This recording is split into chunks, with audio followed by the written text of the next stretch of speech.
This is a great honor for every fan of the Dallas Cowboys. I'm honored to be in the NFL.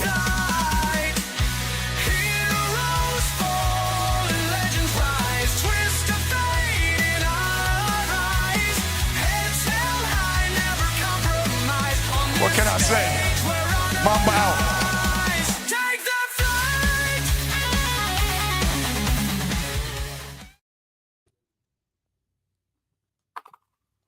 All right, what's happening, everybody? Welcome to the Afternoon Show presented by ESEN. I'm Chris Gonzalez, joined by Tony Gonzalez, Jay McLovin, and Big Glenn. How's it going, guys? Doing fantastic, man. Congrats to Taylor Swift and Travis Kelce on their marriage. Well, they're not married yet. It's engagement. Yeah, I am doing well. It's been a little bit sweltering. It's been a little bit crazy, but matter of fact, I sound like that kid that's probably crying in the background. That was me earlier today. So I totally feel that child's pain because that's what I was feeling earlier. But I'm good now. Now life is good. Good. It's nice here, man. 60 about 69 degrees out. About perfect. Oh, nice. Supposed to get overnight down to 46. Oh, damn. You know what? Given the weather, the way it's been here, I'd take that right now. I'd take the 60. I don't know about the 46. It would suck, but I'll definitely take the 69. Yeah, I got down in the 50s last night. Yeah, I think it was about 56 last night, I think. See, 50s are like borderline for me. I'm like, okay, I'm okay with the 50s. It doesn't bother me that much. But when you go below 50, now we start getting into some serious. Yeah, especially in the morning when you get up and use the toilet and stuff, man. That porcelain that hits a whole nother level, you know. Yeah, I guess so. No, I don't know, but I will take your absolute word for it. Yeah, I bet you will. All right, guys, let's jump into some baseball. Unfortunately, me and my wife, she's a Dodger fan, so we watched the Reds and Dodgers last night, and she was happy and I was not. We got our ass kicked 7-0. Chris, we hit the ball pretty hard at times, but they just got back and made some good plays on it and caught it. I agree with the old Cowboy, the announcer. If a few of them would have went in, maybe would have fell. It might have been a different game. But Green didn't have his great stuff.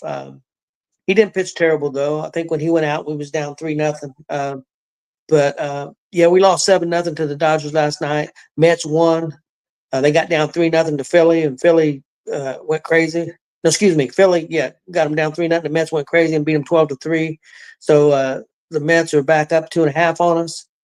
Dodgers win. San Diego lost to Seattle, I believe, if I remember correctly. And so the Dodgers are up a game on San Diego. The Yankees got a win. So, guys, what are you thinking? Jay, what are you thinking right now in baseball? Oh, he does it again. Yeah, I guess. Thank you. I appreciate that. I guess what I'm saying is it definitely feels like the dog days of summer, right? Where some teams are playing or some teams are starting to heat up. Other ones are starting to cool down. So, obviously Seattle is staying somewhat lukewarm. And we got some big time series coming up. So what do I think? I think over the next couple of weeks, I think things are going to start getting shaken up a little bit. I would not be surprised if Astros and Seattle could possibly switch places in terms of wild card and divisional lead, because we do have to play them a 3-game stretch, and we've never played Seattle well. We've always struggled against Seattle. So, I mean, if teams like us are struggling out there against certain teams, I know everybody's kind of having their little bit of struggles, but it seems like the Brewers have. They're more mellowed out. They're not doing as dominant. So now I think now what are we at? We're at the 26th day of August. So we got 5 days left in this month, and then we jump into the last month, right? So I would imagine over the next 2 weeks, we're gonna see what teams heat up and start really getting ready for the playoffs versus the ones that have just kind of been pretending for a little bit. Yeah, the Reds, like I said, we played the Dodgers, and something I didn't realize. I knew they was good at home, but they are the top team in the league at home. They average the most runs at home than any team, and they also average the most hits of any team at home. They're only 500 on the road, so Dodgers not near as good as team. And also, Chris, you might bring this up, but also we had a big error in that game that really cost us. Our great shortstop. He's a good hitter. He's fast, but man, he's had 20 errors at shortstop this year. I think there's going to have to be some kind of change. I know he's got to be in the lineup, but I don't know if he can be the shortstop going forward next year.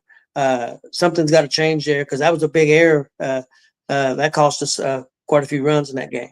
Chris, what was your take on baseball? Well, Reds, it was a case where if you watched that game, you would have thought the Reds would have scored probably 4 or 5 runs that game, the way that as hard as they were hitting the damn ball, and they only ended up with 3 hits out of it. They didn't strike out much last night, and there was at least 4 balls that were going to bounce off the wall, or might have been a home run that looked like the Dodger guy was burnt, and somehow, especially Hernandez, he made 3 great in right field on balls that looked like he misplayed and we're going to burn him, and he got back and make a miraculous catch. And we had another one that Steer hit one, I think it was left center, that the guy robbed him of a home run. Yep. And we were hitting the ball hard. We just didn't get nothing to show for it. And then Green wasn't as sharp as normal, but really, if it went for 2 pitches, he wouldn't have gave up no runs. He gave up that solo home run and then gave up that 2-run home run off 2 bad sliders. He didn't have control of his slider last night like he as well as he usually does. He did not. Now his splitter was on fire last night, and he started throwing it more. That's most he's ever thrown a splitter in a single game, and he was getting a lot of strikeouts on it. So I was glad he was able to go to that splitter when he didn't have the quite command on his slider. But fastball, man, he was over 100 almost all night. Like that was some of the highest velocity he's had. He was hitting 100. Hell, he had 103 one pitch. He was living right around 100 to 101 most of the game. With that fastball. But yeah, De La Cruz, he makes some tough plays at short, but he cannot make the fucking routine plays sometimes. Right between his legs. Most of the time, his errors are from throwing, and not the like going between his legs like that. Most of the time, it's trying to throw the ball to first base. Honestly, I think a lot of times what his problem is he has one of the strongest arms, and they always talk about, he threw that one 103 to first base. I think every time he gets the ball hit to him, he fields it, and he wants to see if he can break the record and see how hard he can throw it to first, and then he throws it in the dirt or throws it offline, and I think that's how he gets a lot of his errors, is trying to put too much on it and just instead of just worrying about getting the ball to first base, trying to. Yeah, we was going to get out of that inning. That's a double play ball. We was going to get out of that inning and give up a couple runs. I think he even give up some more runs after that. So that was a killer. I mean, don't get me wrong, we didn't score any runs, so I guess maybe it wouldn't have made a difference if we lose 7-0 or 3-0. But he 20 errors too many at shortstop. Yeah, and we have like we got bases, and when we did get runners on from some walks, and then the 3 hits that we did get, we just couldn't never move them over. Yep. And what killed us was Dodgers' 8th hole hitter. Is what killed us. That dude was on fire last night. That Paez, or however you pronounce his name. That dude was on fire last night. Hell, he was responsible for almost all their RBIs. Yeah, their lower back end of the lineup is what killed us. We did pretty well against the front end. But yeah, you're right. Big Glenn, you have a take on any baseball? Yes, I think Seattle will pop and win the AL West because they starting to figure things out. I watched the Mariners game there the other day. I think it was Sunday, and they killed whoever they played. It was like 11-1 or something like that. And but as far as the Reds game last night, Hernandez obviously robbed us a couple of home runs. But man, I'm surprised y'all didn't talk about that play that Hunter Green had between his legs and got that double play ball. It was a hell of a play. Yeah, I was like, holy what? But yeah. The only thing that worries me about the Reds is you guys have a really hard schedule all the way to the end. You play the A's and you play the Pirates. You got 2 series that are sub 500 teams, and then everybody else is championship or playoff caliber. I mean, you have a hard road ahead of you. And I was looking at the Mets. They get a medium road, right? Not quite as hard. So the only way I see it is you're going to have to really have damn near – you're going to have to go on that Brewers type of baseball I think to get in the wild card, I feel like. Well, I think what we got to do, we ain't been able to get over the hump. We've got close as a half game to a game out, and we can't get over that hump. That's close as we can get. We got to get back up to that, and we got to get a lead. We got to get a game lead. We at least, and because I know that sounds weird. People say, "Well, 1 game lead." Well, 1 game lead in the 3-game series is big because if you win 2 of those games, you're not going to relinquish. Most likely, you're not going to relinquish that lead. Even if you only lose 2 and you got a game lead, that team wins 3, you're going to be tied. So we got to get over that hump somehow. That's why I keep saying that game or that series that's coming up against us and the Mets is going to probably determine the wild card. Well, it could, Glenn, but not if we get too far back. If we get if we get 6 back, if we get even 3.5, 4 games back, because even if you get 3.5, even if you win 2 out of that 3, you're not gaining that much ground. You only because you got to get everything on the back end that way. Yeah, I see what you're saying. You're only gaining a game. You almost have to sweep them to really gain anything. So we really got to keep things close, and we've not played real well the last 4 out of 5 games. So hopefully we can get back on track. But we're playing a really good team at their place. So hopefully we can pick it up tonight. Real quick, Joe asked if Alvarez was going to be playing tonight. Everybody says he is. Espada, the manager, has said that he fully expects Alvarez to play this, that, and the other. So everybody says he's playing tonight. However, the depth chart and a couple of the spots still have him on the IL 60 list. So I guess it's going to be a game time, whether or not he comes off the IL or not. So I would tell you, Joe, right now they're saying he is, but I would say it's 50-50, and I think it's probably going to be a game time call. Okay. I also know that Jay mentioned before we got on the air, Cal Raleigh hit another home run. He's at 50 home runs now, and he's trying to break that record to get up to 62. ESPN projected right now that he is, with what games are left, that he'll reach 61. It's just kind of hard to say. I mean, if he goes on, he can go on a run and hit 4 or 5 in a row, or he cannot hit one for 10 games. So you just never know. But he's hitting the ball real well right now. He's seeing it well, and he's pounding it, and he's a big reason why Seattle is where they're at right now. No doubt about it. Anybody else got anything on baseball that they want to talk about before we move on? Yes, absolutely. Just a small note. The 2026 schedule came out for all teams today, and I seen that the Reds go to New York City at the end of next June. So, yep, we open. I think even earlier. I want to say March 26th against the Red Sox. Against the Red Sox. Quite early. Yes, that's too early for me. Too cold. Yeah, it's one of those games that you probably want to take a coat down or something just to be sure. Yeah, it may be 35. Yeah. So, nope. That's ain't no way. Yeah, I've done that for a race one time, and no. I still know how people go to baseball and football games, and it's like 0 degrees or whatever, and they're out there at bare shirted, and they got their little chest painted up with whatever letter I guess they are in the word.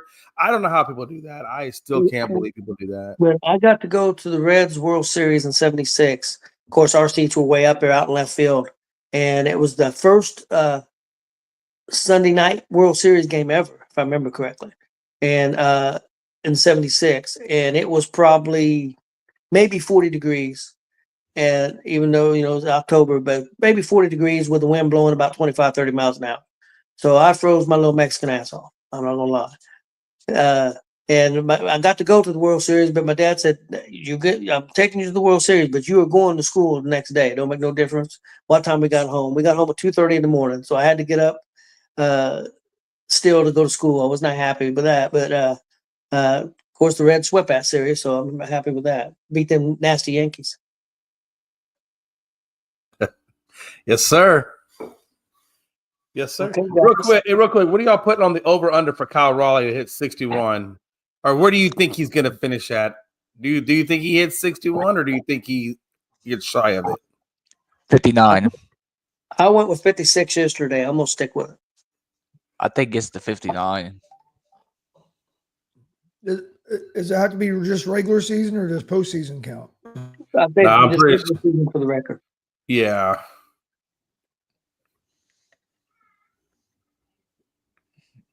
I'm gonna say he's gonna get 50. He'll probably get 60. Okay. Yeah, I was thinking more. I'm still sticking with 58, but at the rate he's knocking them right now, he might actually hit 61. But I'm still sticking with my original one. I said 58. I'm gonna stick with it. Yeah, I went 56 yesterday, so I'm gonna stick. Okay, guys, let's move on to some NFL. The Browns. And Chris seen this coming a few weeks ago. He said that Kenny Pickett was going to get traded, and he did. He got traded to the Raiders for a 5th-round draft choice in next year's draft. So, guys, that means right now, I think of course, the Browns. We know the old veteran is going to be the starter, but right now, who's going to be number 2, number 3? I think Shadur is going to be the number 3 guy as of right now on the depth chart. The other guy, which I can't remember his name right now. Chris, can you help me with that? Dylan Gabriel. Yeah, number 2. And I tell you, if you look at their numbers, I just seen their numbers. Shadur had that one good game, and then he had some struggles after that. Got sacked 7 times. He again, when he could see the first play, he was good. But when he had to read, he was in trouble.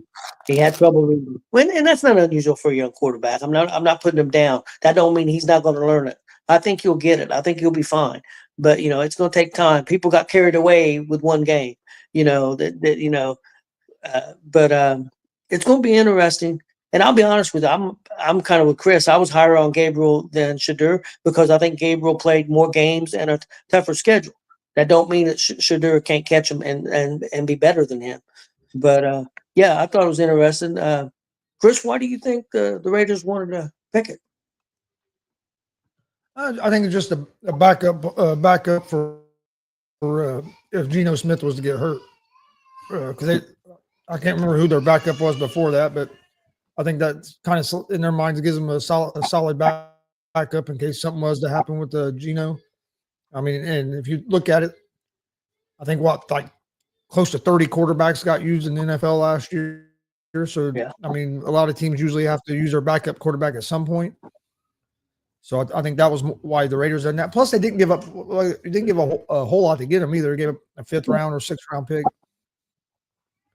So it's going to be interesting. I figured Pickett was going to be the guy you called out, especially when he got hurt. When he got hurt, I think Gabriel was going to be their backup unless Flacco was to get hurt, and then he'll move up. I think Sanders is going to be their number 3 guy at least until. Which I don't know when at what point of the season Deshaun Watson would be eligible to return. Then it'd be interesting to see what they do there with that. But yeah, I think Shadur's probably going to be the number 3 guy. But Dad, the reason Shadur had that bad game was because the Cleveland Browns sabotaged him. Haven't you heard that? The Cleveland Browns sabotaged him. They wanted Shadur to look bad. They didn't want it. They made sure that he played bad. He's the only backup quarterback that has ever had to go out there and play with the 3rd stringers. We don't do that in preseason. The rookies don't play with 3rd stringers. What the hell are people bitching about? It happens every year. The rookies play with 3rd stringers. And my Jim Ross voice. Sanders does it. The Browns are sabotaging them. They're trying to make him look bad. People on ESPN and on the radio, the media, you know what the media is going to do? And I hate it for Shador, but what the media is going to do with him being a backup quarterback and the way they're acting, creating the circus, it's going to be just like Cam Newton, Colin Kaepernick, and these guys, when they weren't good enough to be starters, nobody wanted them as a backup because the media circus that was going to follow them around. And that's already starting to do that with Shador Sanders, and it's going to turn – and it's not his fault, but it's going to turn some of these teams away from him because they're not going to want. No team wants to be answering questions about their 3rd string quarterback every day, or their backup quarterback every day. And with the way and then like this, something that happens every year in the preseason, but now the Browns are trying to sabotage them. That's going to turn teams off from Shador Sanders if the Browns end up releasing. The media needs to chill out. Because they're hurting them more than they're helping them. I agree. When it comes to media, man, when it comes to that kind of stuff specifically, it's like my Jim Ross voice. The hell you say? Yeah. Hey, real quick. So, yeah, and that was actually a really good move for the Raiders because Aiden O'Connell, which was their backup, but he fractured his wrist. So he's out 6 to 8. He's already out 6 to 8 weeks. So for them to get Pickett and only give up a 5th rounder to bring him in, and he probably was the best on the list because of the log jam in Cleveland. So that made a lot of sense for Cleveland to free up him. But they also got a draft pick out of it. And then, but it's good for the Raiders because now they got a legit, backup until Aiden can come back. So I think it works out for both sides. Go ahead, Chris. Okay, I got a question for you. Was the Raiders sabotaging Shedeur Sanders because they decided to trade for Pickett and not Sanders? The word on the street is Michael Parsons had a conversation with the team, and that was the direction in which we went. Okay. I'm in his agent. So Michael Parsons is the man behind the curtain. I will give you a spoiler alert. It's all about Michael Parsons and the deflection off of the great Jerry Jones. Okay. Let me ask you guys with that. Let me ask you guys a question. I seen Pickett play a little bit last year, and I thought he looked decent at times. Do you think that he might be able? Could it be like a couple of other quarterbacks who developed late and became a starter and had some success? Do you think there's a possibility? And I'm not saying he's going to be the starter for the Raiders or anything like that. I'm just saying, do you think maybe eventually, a year or two down the road, that he might get an opportunity and might prove himself? Chris, what do you think? I mean, I think there's a chance. I would like to see him because when he was in Pittsburgh was when he had Matt Canada as a offensive coordinator who ended up getting fired because no matter what quarterback he had, they did. So I'd like to see him with like an offensive minded coach. We were coordinator, like we never really got to see him with like a good coordinator or offensive minded head coach to see like what he could maybe do. I think he has some talent, and he's shown flashes in Pittsburgh, but I think the play calling wasn't great. And then when they did get a better offense coordinator, that's when they had traded him away and brought in Russell Wilson and Justin Fields. And then, of course, he was in Philadelphia last year. Didn't get to play much because he was the backup behind there. But no, I think he has some talent. I think if he got with the right coordinator, that I think he could have more success than what he did in Pittsburgh. But I mean, you just never know until they get an opportunity. What do you think, Glenn? Yeah, I think Ken is going to have enough chances to get to that level, so he's not going to have any shortage of chances in that way, is how I feel about that. Okay. What about you, Jay? Yeah, I really think, Pete Carroll did a really good job when Geno first got to Seattle, kind of helped resurrecting Geno's career when we all thought Geno was done and left for dead. And so if that's the case, we've seen Sam Darnold turn things around. We've seen Baker turn things around. So I don't see why Kenny Pickett can't obviously turn his. I think he's got talent. I think Pete Carroll will help him develop that talent. So I think this probably is the best spot for Kenny Pickett because Cleveland was going to do nothing for him. But I think under Pete, yeah, I mean, if his number gets called and Geno goes down, I think Pete will have him ready, and we could see a different version. And he's got Amari Cooper, Jacoby Meyer, and he's got Brock Bowers. And now he's got the big back Ashton Genty behind him and a pretty decent offensive line. So, I mean, there's a lot of things there for him to be successful if he was to get his number called, and I think he's going to be good. And he's got Tom Brady in the building. Can you get any better than that? I'm just saying. Hey, and let's move on here. Jay brought up his name. Jacoby Meyer for the Raiders has supposedly requested a trade. So, Jay, what do you think about that? I had to unmute myself. What was the question again? About which player? About Jacoby Myers. Jacoby Myers. Yeah, thank you. No, I'm sorry. I got discombobulated because I was like, man, I was on mute. Yeah, Jacoby Not Whiskey Myers.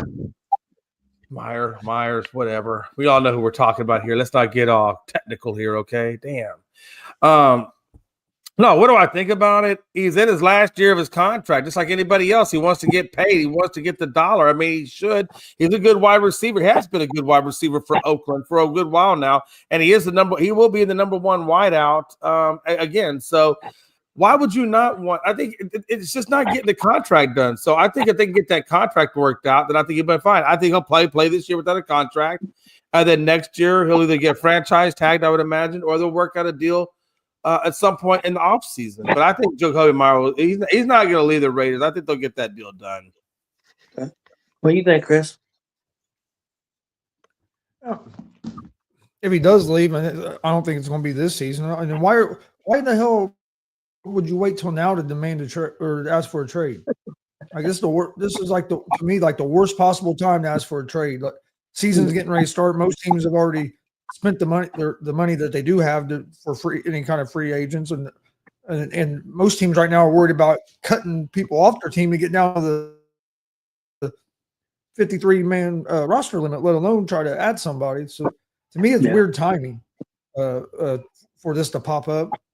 So I think this will be something that he'll play this season, and it'll get settled at the end of the season. What do you think, Big Glenn? I think that he probably gets moved at some point. I just don't know where. Okay. Next up, guys, we got the Bengals.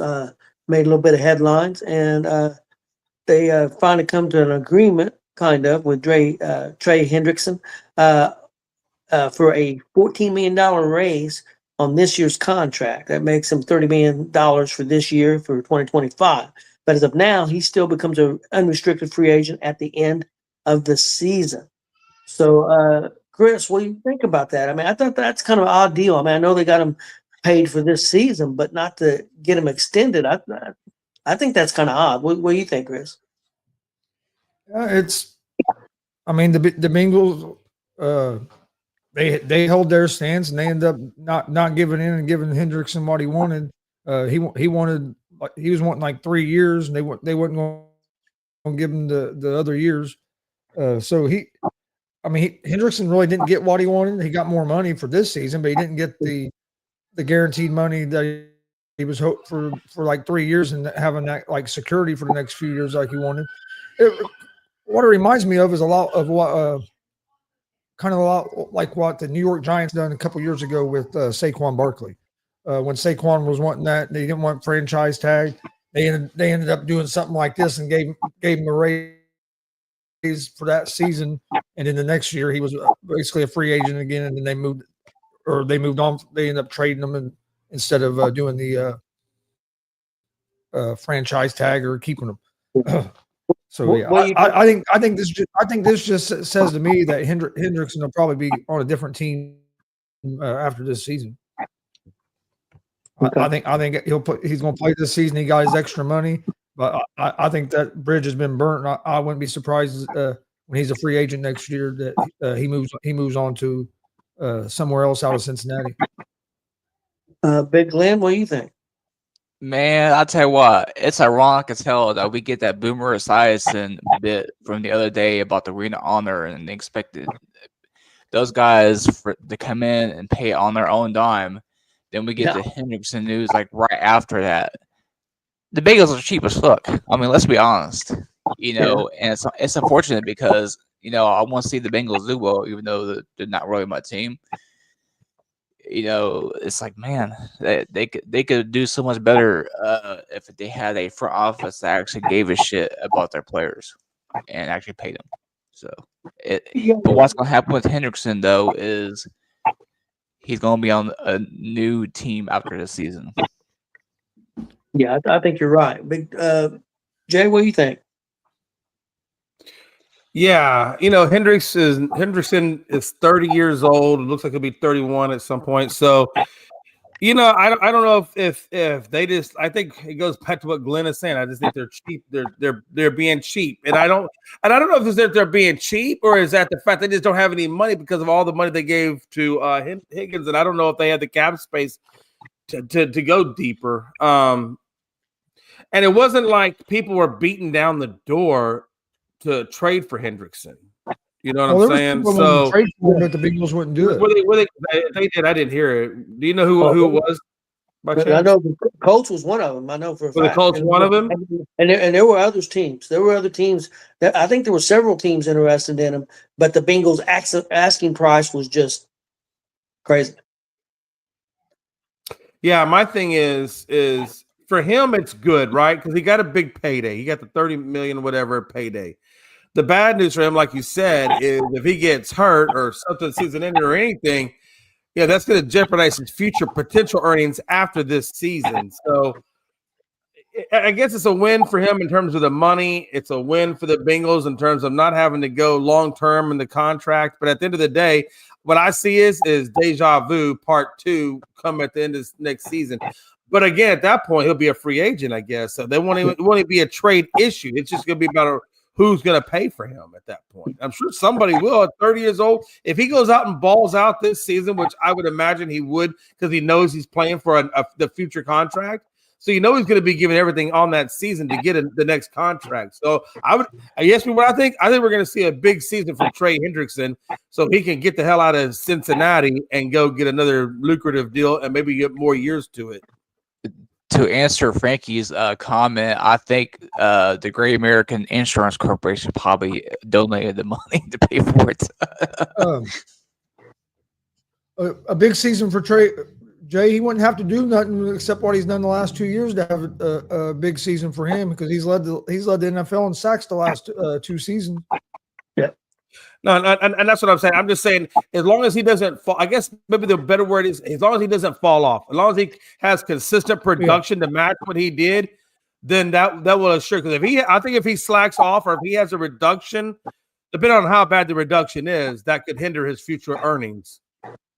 That's all I'm saying. I guess I chose the wrong word for that. I don't know if this is true or not. I guess he's saying that. I don't know if that's true or not. Is that anybody know if that's true? What's true? The Saints news. It probably sounds about right. I didn't see it. Frankie said that. Said breaking news: Saints named Spencer Rattler the starting quarterback. Well, I guess that means Show didn't do enough. I guess to overcome that, huh? You think That's interesting to me. I didn't think that was going to happen. You think Frankie would set us up for failure and put that up there if it wasn't true? Nah, not the way he's been posting everything in the group chat. Is that what you're telling me, Jay? Hey, could be on here about 5 seconds. I have a life coach, and she's not here right now to answer that. So I'm not even sure right now what to do with my hands. At least we know who wears the pants in the family. Okay, guys. Anybody got anything else before we move on to our hot seat segment? No. Not that I could think of right offhand. It seemed like there was something else, but I'll figure it out. Go ahead and do the hot seat. If there is, I'll figure it out between the hot seat and the next one. Okay, guys. The first question is an NFL question. Who is better, Brett Favre or Aaron Rodgers? We'll go to Chris first because he's the big Aaron Rodgers fan. But who's better, Brett Favre or Aaron Rodgers? Ooh, that's a good question because both of them are great quarterbacks. I would go Aaron Rodgers. I think Aaron Rodgers was a little bit more complete quarterback. Brett Favre was a hell of a quarterback, but he was the gunslinger. He was going to take chances, going to throw a lot. He was either going to get you the home run or he's going to get you the interception. Rodgers has one of the best touchdown interception ratios in history. So I'd go Rodgers just a little bit over Favre because I think he was a little bit more complete. Okay, Jay, what do you think? Yeah, the reason why that's a hard one is because honestly, if you look at their career, it's almost kind of identical, right? I mean, they each got one Super Bowl ring. After that Super Bowl ring, they didn't do really too much of anything else. He went on to the Jets. So did Aaron Rodgers. Neither one of them had great success with the Jets. The only difference at this point now is one went to Minnesota after that, and the other one went to Pittsburgh. I'm going to go with Aaron Rodgers, and I think the only reason I'm going to go with Aaron Rodgers over Favre is because Favre was a gunslinger, And I think a lot of times he made bad decisions trying to thread that needle too thin. And obviously it resulted in a lot of interceptions. So I think for that reason, I'm going to go with Aaron Rodgers. I think he protects the ball just a little bit better. Big Glenn. Brett, I'm going opposite. I'm going Brett Favre. With his longevity and even at his older age when he got to Minnesota, if it wasn't for Ballingate, the Minnesota probably would win on the Super Bowl. Well, would have went on to the Super Bowl to play Peyton Manning that year. That would have been a great one. Yeah, it's a toss up for me, guys. Just because I like to watch him play more, I'm gonna go with Brett Favre. But that's the only reason. I kind of like watching him play more because I think it's dead even, in my opinion. Next up, guys, we're gonna go to the NBA question: who wins more games next year, Lakers or the Knicks? Jay?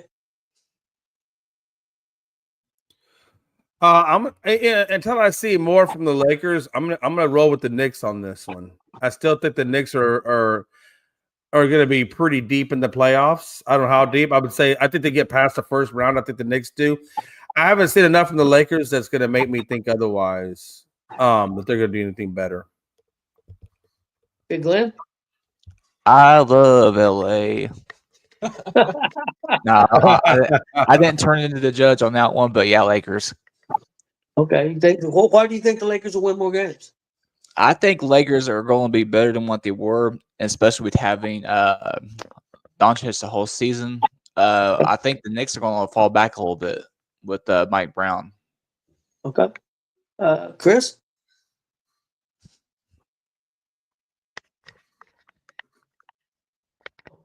He having a bite moment right now.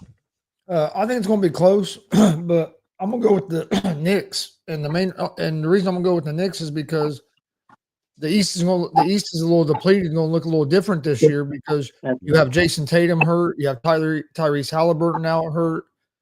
So I think the East is going to be weaker this year. So I'm going to go with the Knicks because of that. I think just because the West is more healthier right now and the East is all beat up.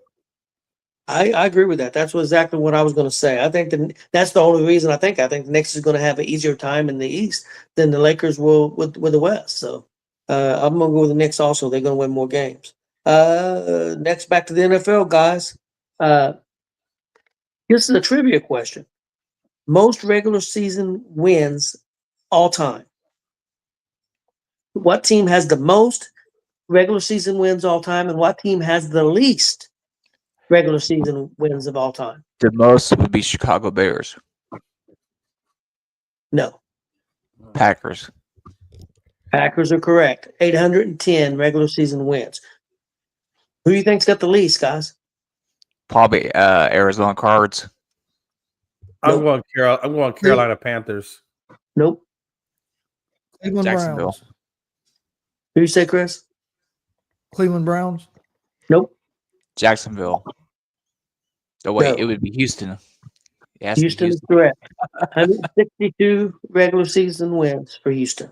That's the lead. We're counting Texans history, so that's why I went Houston. So I wasn't sure if they were going to count Texans and Oilers and put it together, or if they were just going to leave it as Texans. But okay. Yeah, I think it was just Texans, I believe. Who wins more games this year, guys, in NFL? Atlanta or Seattle? Jay, what do you think? I'm going Seattle. I think Darnold out there in the Jigba and Cooper Cup. Yeah, I'm going with Seattle on that one. Big Glenn. I can't take Seattle because of who's in their division. They're competing with LA and San Fran. I'm going to go Atlanta. Chris, what do you think? I'm going with Atlanta. I like the Raheem Morris era, Atlanta as the coach, and also like Michael Penix at quarterback. I think we saw a little bit of a flash from him last year when he finally did get in there. Got to see a lot of Penix because he played for IU, and then I watched him a lot in college as well. So yeah, I'm gonna go with the Falcons. Plus, they play in a weaker division than Seattle does. Yeah, I'm going Atlanta too, guys. I think the same thing as Chris said. I like the quarterback. Now, if he was to get hurt, that might be a different story. But I'm going I'm going with Atlanta. Now, is Cousins still there as the backup, or is he just out? Yep. So they do have Cousins as the As backup. far as I So know, he's their backup. that's a pretty strong backup. So I'm going to go with Atlanta. Okay, next up, guys, NFL. Who wins more games this year? Pittsburgh Steelers or the Denver Broncos? Chris, we'll start with you. Ooh. I'm going to, man, that's a tough one. That's a tough one because both of them are in good divisions. Fuck. He's thinking hard. It's a tough one. I'm going to go with Denver, but it's a tough one because both of them are in tough divisions with. But man, yeah, I'm gonna go with Denver because I was big on Bo Nix coming out of college. You know that, Dad, and he played the way he played last year as a rookie. I think he's gonna have another jump this year. So I'm gonna go with the Broncos. Okay, I'm going to go next. I'm going to go with Denver, and I was going to go with Pittsburgh, but then I'm still not sure. I'm not completely sold on their running game, and that's something that they've went with a lot. Now, of course, with Rodgers there, if he passes the ball pretty good, the run may be fine. But I think it's a toss up, but I'm going to go with Denver also. Jay. Yeah, I have a lot of the reasons that Gonzo gave, and also one that even Frankie put in the chat group. A lot of that is very true. Number one, Sean Payton does a really good job developing quarterbacks. He did it with Breeze. I think he's right now doing it with Bo Nix. You know, like you said, Bo Nix had a great season last year as a rookie. And I think that conversation he had with Drew Brees, that week he spent with Drew Brees and Sean Payton to get all on board with the system of the offense and things of that nature. I just feel like Bo Nix, I think he's going to really elevate, like Chris said. I think he's going to take that next leap. And I expect him to have a really breakout season this year. I know he's in a tough division. Everybody knows they're in a tough division. But like Chris said, too, so is the Steelers. I mean, the Ravens aren't no slouch team. So, but I just feel like I just feel really good about this Denver team. So for that reason, I'm going Bo Nix and Denver. What do you think, Big Glenn? I think it's going to be Denver. Just Bo Nix and stuff. Their quarterback situation is pretty set. Not so much so on the side of Steeler country. Okay. Okay, guys, we're going to go to the top 10 sports movies of all time. Give you guys a heads up because we got to talking yesterday and we talked some sports movies. I can tell you on this top 10 list, there's 4 or 5 movies that we didn't mention yesterday that's in this top 10. At least 4, and I think 5.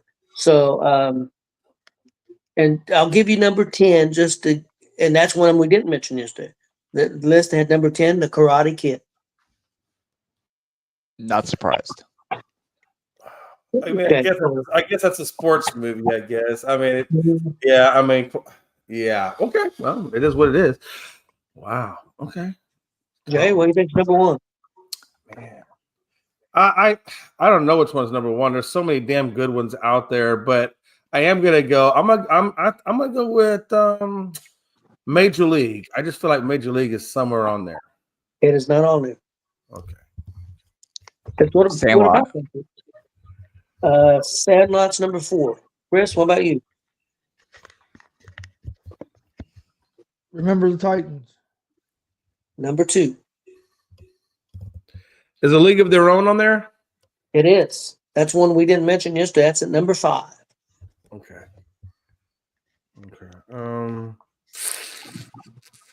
Is Invincible on there? No, it is not. Field of Dreams. Field of Dreams is at number 6. Wow. Number 6. Longest Yard. Oh, Longest Yard is a good one too. It is not on there. Coach Carter? Not on there. That might be. Wow. All right, I'm gonna pull a Chris one. Hoosiers. Not on there. Damn. That surprised me. Rocky. Joe said Rocky. Number 1. I figured that was number 1. Rocky's number 1. I said Rocky yesterday.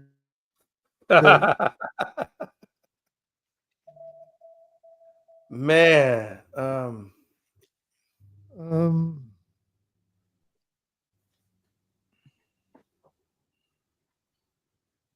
Mr. 2000. No, I've seen that at the theater. Yeah, that same. was actually a really good movie. I thought. Yeah. I thought it was a good movie. Bad News Bears. That should be on there, but it's not. I love Man, Bad that's News. old school, ain't it? Though. Damn, Oh, that was yeah, a good man. movie. I don't care what anybody says. Miracle. Nope. I don't know how that's not on there. Angels in the Outfield. It is not on there. Wow. You guys gonna kick yourself.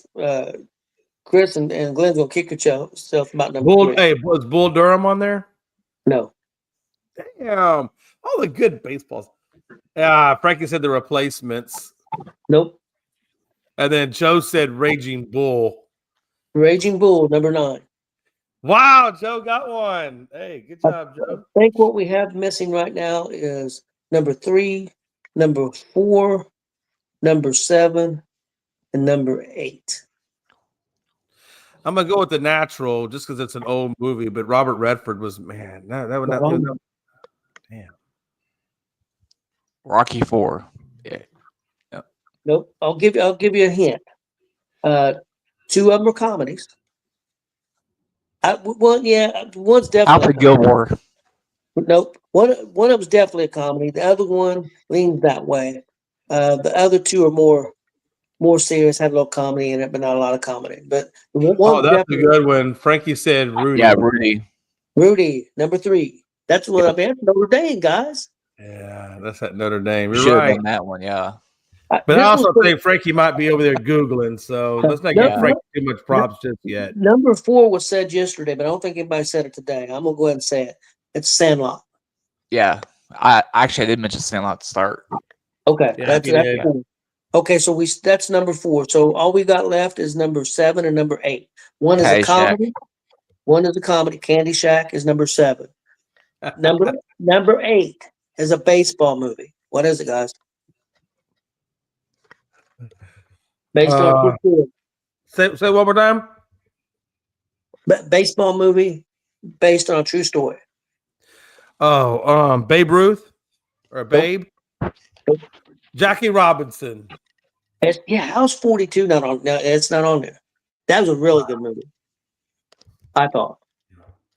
Yeah, no, it was a good movie. It was a really good movie. Chris, I know you like this movie because we've talked about it. I like this movie too. And it's it's a baseball movie on a true story. It's based on a true story, yes. Okay. Damn.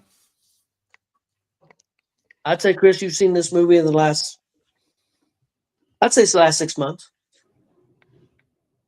I know I have, and we've talked about it before. I know you've seen it last year for sure.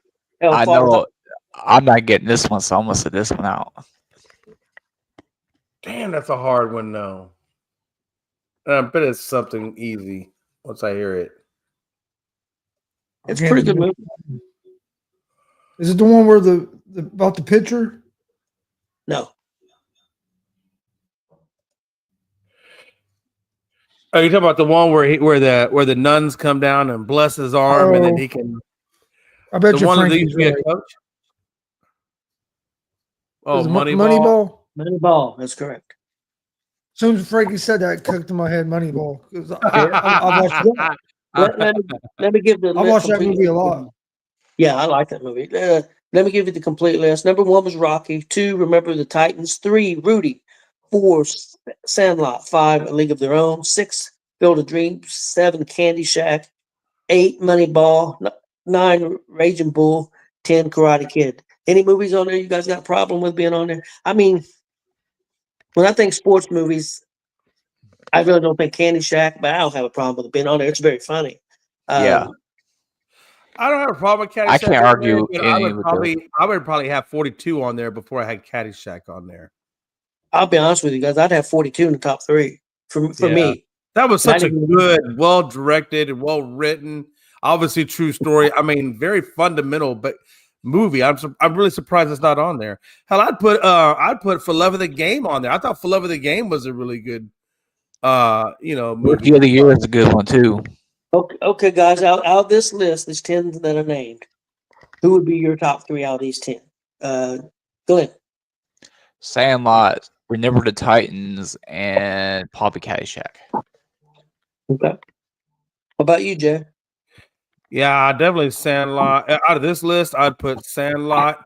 I would definitely have what was the second one, Glenn, that you talked about? It was Sandlot and the other one. Titans. Thank you. Remember the Titans and man. And then I guess because I like Tom Hanks. I like A League of Their Own. I'd probably put A League of Their Own. I just like Tom Hanks. I like what he did with that movie, being a feminine baseball, and there's no crying in baseball. There were so many one-liners. I loved it. Out of this 10, I would go Remember the Titans, 1, Rocky 2, and just because I was pretty young at the time, around 18, 19, and seen this movie a bunch, I'm gonna go with the Karate Kid 3, even though I think that's borderline sports. I'd go Karate Kid 3. Chris? Rocky, Remember the Titans.